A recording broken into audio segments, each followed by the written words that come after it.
નમસ્કાર વાલા વિદ્યાર્થી મિત્રો, કેમ છો? મજામાં ને? આજે આપણે અર્ચિત ગણિત પોથી ધોરણ 6 જોવાના છીએ.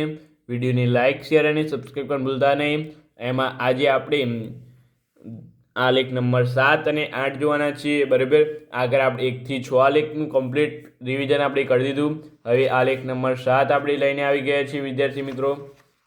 બરાબર, તો ચાલો આલેખ નંબર 7નું આપણે સંપૂર્ણ સોલ્યુશન જોઈ લઈએ. હવે આલેખ નંબર 7, બરાબર, તો અહીં આલેખ નંબર 7 9.1નો દાખલા નંબર 1 છે. અહીંયા કહે છે કે તમારે ગણિતની એક કસોટીમાં 40 વિદ્યાર્થીઓએ મેળવેલ ગુણ નીચે પ્રમાણે છે, તો આવૃત્તિ ચિહ્નનો ઉપયોગ કરી આ ગુણ કોષ્ટક દોરો. તો એ વિદ્યાર્થી મિત્રો કોષ્ટક આપણે ઓલરેડી દોરી દીધું છે, પરંતુ તમને સમજાવી દઈશું કઈ રીતે દોર્યું છે. બરાબર, એ બધું જ આપણે સમજાવવાનું છે પૂરેપૂરું. અહીંયા અંક આપેલા છે, તો મેળવેલ ગુણ અહીંયા આપેલા છે. બરાબર, અંક નથી, આ મેળવેલ ગુણ છે. તો અહીં વિદ્યાર્થી મિત્રો મેળવેલ ગુણ કેટલેથી ચાલુ થાય છે? 1. તો અહીંયા 1 લખ્યો. પછી શું આવે? પછી 2 છે અહીંયા, તો હા 2 પણ છે. 3 છે, તો હા 3 પણ છે. પછી 4 છે, 4થી જોઈ લેવાનું તમારે બધા કેટલા અંક છે. 1 2 3, પછી આ 4 5 6 7, પછી 9 છે, પછી અહીંયા 8 છે. તો 1 થી 9 અંકના અહીંયા તમને આપેલા 6 એમ સમજી લેવાનું. બરાબર, તો એ આવા જ કોષ્ટકમાં પહેલાં 1 2 કેટલી વાર 1 કેટલી વાર આપેલા છે? તો અહીંયા આટલા 1 છે અને આ એટલે 1 છે. બસ 2 વાર જ અહીંયા 1 આપેલા છે. તો એ આપણે 2 વાર વિદ્યાર્થીઓની સંખ્યા 2 વાર. બરાબર, મેળવેલ ગુણ વિદ્યાર્થીઓની સંખ્યા 2. બરાબર, 1 ગુણ કેટલા વિદ્યાર્થીઓ મેળવ્યા છે? 2. 2 ગુણ કેટલા વિદ્યાર્થીઓ મેળવ્યા છે? ગણી નાખીએ. અહીંયા 2 2 2 2 2, આ રહ્યા 2, આ 1, આ 2 અને આ 3. પછી બીજા છે ના નથી, તો અહીંયા કેટલા? 3. એ જ રીતે અહીંયા 3 ગુણ કેટલા વિદ્યાર્થીઓ મેળવેલા છે? તો આ 1, ત્યાર પછી આ 2 અને અહીં આ 1, આ 2 અને આ 3. તો અહીંયા આને પણ 3 ગુણ 3 વિદ્યાર્થીઓ મેળવ્યા છે. 4 ગુણ કેટલા વિદ્યાર્થીઓ મેળવ્યા છે? તો અહીં 1 2 3 4 5 6 7 વિદ્યાર્થીઓ મેળવ્યા છે વિદ્યાર્થી મિત્રો. તો અહીંયા આપણે 7 દર્શાવી દીધું. આને કઈ રીતે દર્શાવવાનું હું તમને શીખવાડી દઉં. બરાબર, તો અહીંયા જો 4 વાર આપણે આવૃત્તિ ચિહ્નમાં દર્શાવવાનું છે. તમને શું દીધું છે? આવૃત્તિ ચિહ્ન. તો આવૃત્તિ ચિહ્નમાં દર્શાવવા હોય તમારે તો અહીંયા 1 લીટો 2 લીટા 3 એમ 4 લાઈન દોરી દેવાની.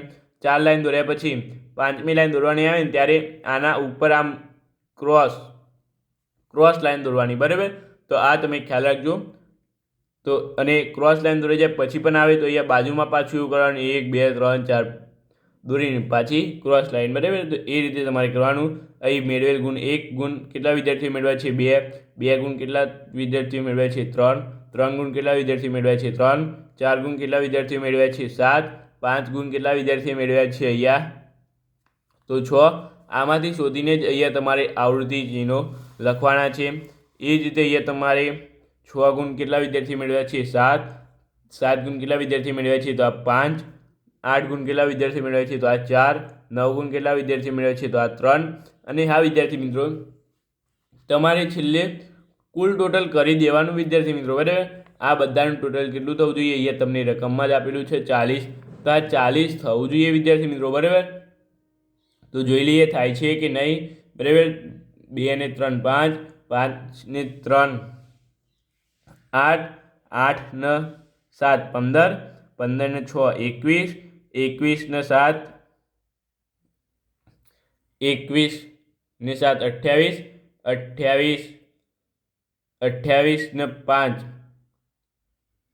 33, 33 ને 4 37, 37 ને 3 40 થઈ ગયા વિદ્યાર્થી મિત્રો. 40. તો એ રીતે અહીંયા આપણે હવે જવાબ આપવાના છે. કેટલા વિદ્યાર્થીઓ 7 કે તેથી વધુ ગુણ મેળવ્યા છે? તો અહીંયા 7 અને 7થી વધુ ગુણ કેટલા છે? 1 2 2 જ વિદ્યાર્થીઓ છે વિદ્યાર્થી મિત્રો. તો અહીંયા લખી શકાય કે 2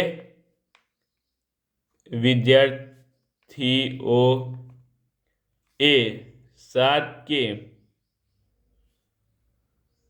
એટલે કે અહીંયા 7 કે 7થી વધુ ગુણ મેળવ્યા છે. આમ લખું તો પણ ચાલે, આમ લખવું શકાય તમારે કે 2 વિદ્યાર્થીઓએ 7 કે 7થી વધુ ગુણ તો કોઈ મેળવ્યા જ નથી. 7 ગુણ મેળવ્યા છે, 7થી વધુ ગુણ મેળવ્યા નથી, એટલે એ લખી શકાય કે 2 વિદ્યાર્થીઓ 7 ગુણ મેળવ્યા છે, 7થી વધુ ગુણ 0 વિદ્યાર્થીએ મેળવેલ છે. બરાબર, તો એ તમે જોઈ લેજો. એમ પણ લખી શકાય, આમ પણ લખવું હોય તો પણ લખી શકાય. 4થી ઓછા ગુણ કેટલા વિદ્યાર્થીઓએ મેળવ્યા છે? તો 4થી ઓછા ગુણ 1. અહીંયા વિદ્યાર્થી મિત્રો એક જ મિનિટ. 7 કે 7થી વધુ ગુણ, એટલે અહીંયા 7 કે 7થી વધુ ગુણ કેટલા વિદ્યાર્થીઓએ મેળવ્યા છે? તો અહીંયા આનો આપણે સરવાળો કરવાનો છે વિદ્યાર્થી મિત્રો. 5 ને 3 9, 10, 11 ને 12. અહીંયા 12 આવે. અહીંયા શું કીધું છે? વિદ્યાર્થીઓની સંખ્યા નથી પૂછી. અહીંયા તમને કીધું છે કે 7 કે 7થી વધુ ગુણ. તો અહીંયા ગુણ તો આ રહ્યા વિદ્યાર્થી મિત્રો. તો 7 કે 7થી વધુ ગુણ કેટલા છે? તો આ રહ્યા આટલા. આનો સરવાળો કરવાનો, એટલે આ 5 ને 4 9, 9 ને 3 કેટલા થાય? 9 ને 3 12. બરાબર, તો અહીંયા શું આવે વિદ્યાર્થી મિત્રો? અહીંયા તમારે કરી દેવાનું છે 12. બરાબર, અહીંયા જોઈ શકો છો. અહીંયા જવાબ શું આવશે વિદ્યાર્થી મિત્રો? તમારે 12. બરાબર, ત્યાર પછી છે 4 કે 4થી ઓછા ગુણ કેટલા વિદ્યાર્થીઓએ મેળવેલા છે? એટલે અહીંયા તમારે મેળવેલ ગુણમાં જોવાનું. બરાબર, આમાં નહીં જોવાનું, આમાં જોવાનું. 4 કે તેથી 4થી ઓછા, અહીંયા 4થી ઓછા એટલે 3, 2, 1. તો આ કેટલા છે? 3 ના 3 6, 7 ને 8. તો અહીંયા લખી દેવાનું કે 8 વિદ્યાર્થીઓએ 4થી ઓછા ગુણ મેળવ્યા છે. બરાબર, તો અહીં તમને આ ફરીથી સમજાવી દઉં. 7 કે તેથી વધુ ગુણ મેળવનાર, આ 7 કે 7થી વધુ ગુણ મેળવનાર, એટલે 7 ગુણ કેટલા? 5, 8 ગુણ કેટલા? 4, 9 ગુણ કેટલા? 3 વિદ્યાર્થીઓ મેળવેલા છે. તો એ ટોટલ કેટલું થાય? 12. બરાબર, તો એ તમે જોઈ શકો છો જવાબ કેટલો આવ્યો? 12.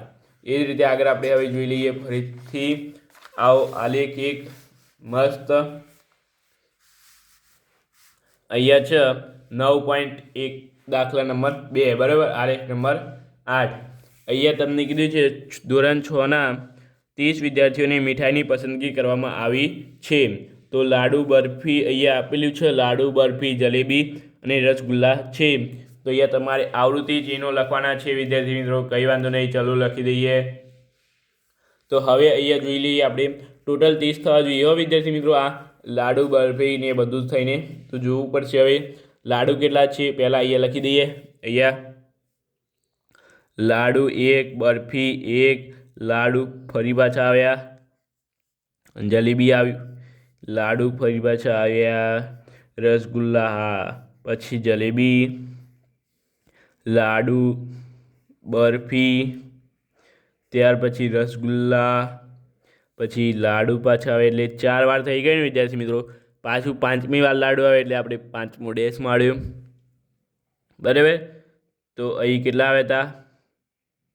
5 વાર લાડુ થઈ ગયા હતા. 1, 2, 3, 4 ના 5. પાછા જલેબી આવ્યા.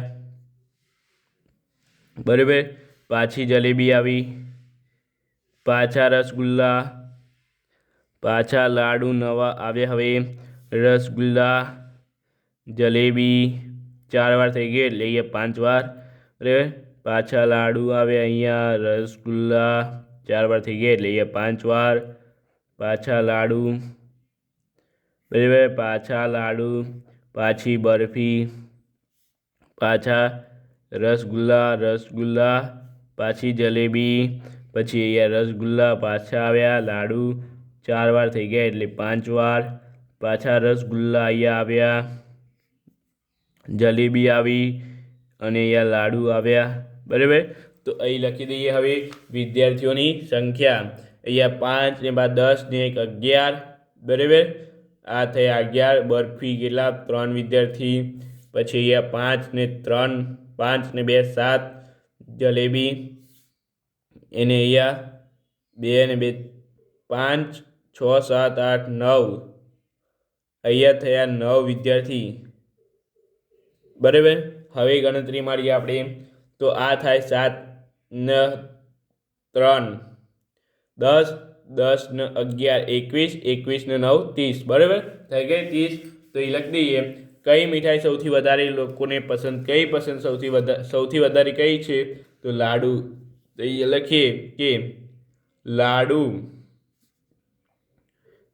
વિદ્યાર્થીઓને સૌથી વધુ પસંદ છે, બરાબર.